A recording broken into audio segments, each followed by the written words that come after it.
Ladies and gentlemen, welcome to Vietnam. S guys, finally வியட்நாமில் நம்ம கால் பதிச்சிட்டோம். கால் பதிச்சதுமே எங்களுக்கு வந்துட்டு ஒரு சின்ன ஸ்டெப்பு போடணும்னு ஒரு ஆசை. ஸோ அதனால் நாங்கள் 3 பேரும் அந்த வியட்நாம் பேக்ரவுண்ட் முன்னாடி ஒரு சின்ன ஸ்டெப்பை போட்டோம். அப்படியே ஜாலியாக முடிச்சுட்டு வெளியில் வந்துட்டு ஒரு பிக்லாம் எடுத்தோம். ஃபஸ்ட் விலாகில் உங்களுக்கு என்னென்ன பிக்ஸ் எடுத்தோம் அப்படின்றத நான் போட்டுறேன். ஸோ அதுக்கப்புறம் நாங்கள் எல்லாரும் பேக்கேஜஸ்லாம் எடுத்துட்டு எங்களோட அல்டிமேட்டான பிளாக் பியூட்டி வோல்வோ பஸ் எங்களுக்காக வெயிட் பண்ணிட்டு இருந்துச்சு. ஸோ அதில் நம்ம ஏற போகிறோம். நம்ம ட்ரிப்போட யங்ஸ்டர்ஸ் அப்படின்னு சொல்லணும்னா இவங்க 2 பேரை தான் நான் சொல்லுவேன். அல்டிமேட்டான ஃபன் இவங்ககிட்ட இருந்து நமக்கு கிடைக்கும். ஸோ இதுக்கப்புறம் நம்ம அப்படியே பஸ்ஸில் ட்ராவல் பண்ண ஸ்டார்ட் பண்ணிட்டோம்.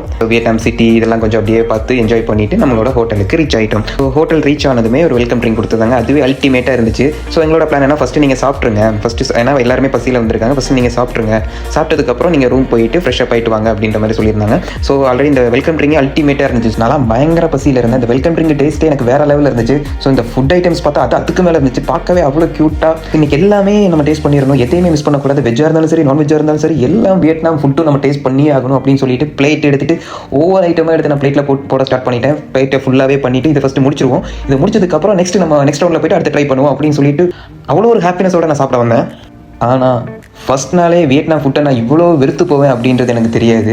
இவ்வளோ மட்டமான ஃபுட், அவ்வளோ கேவலமான ஃபுட்டாக இருந்துச்சு. கடைசி ஃபஸ்ட்டு ஒரு நான்வெஜ் வச்சுருந்தாங்க. அது என்னன்னு கூட தெரியாமல் நான் எடுத்து சாப்பிட்டேன். சாப்பிட்டதுக்கப்புறம் தான் தெரியுது அது ரா பனிக்கறி அப்படின்ட்டு. ஐயோ கடவுளே, என்ன பண்ணுறதுன்னு தெரியல. வயிறு வேற பசிக்குது.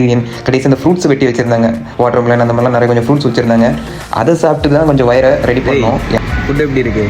ஃபஸ்ட்டு ஒரு ஆனால் எப்படி இருந்துச்சு ஃபுட்டு சொல்கிறது? ஓரளவு வயிறை ஃபில் பண்ணிவிட்டு நம்ம ரூமுக்கு போயிடலாம். ரூம் எப்படி இருக்குன்னு தெரியல. ஆனால் இது எங்களுக்கு வந்த கைடு என்ன சொன்னாங்கன்னா, இருக்கையிலே 4 ஸ்டார் வேறு லெவலான ஹோட்டல் இது. இருக்கையில் ரிச்சஸ்ட் பர்சன்ஸ் வர ஹோட்டல் இது மட்டும் தான் அப்படின்ற மாதிரி சொன்னாங்க. ஸோ அந்த ஹைப்லாம் பார்த்துட்டு தான் ஃபுட்டும் வேறு லெவலில் இருக்கும் அப்படின்னு எதிர்பார்த்து போனேன். ஸோ ஃபுட்டு நம்மளை சொதப்பிருச்சு. சரி ரூமு தான் எப்படி இருக்குது அப்படின்னு சொல்லி பார்த்தா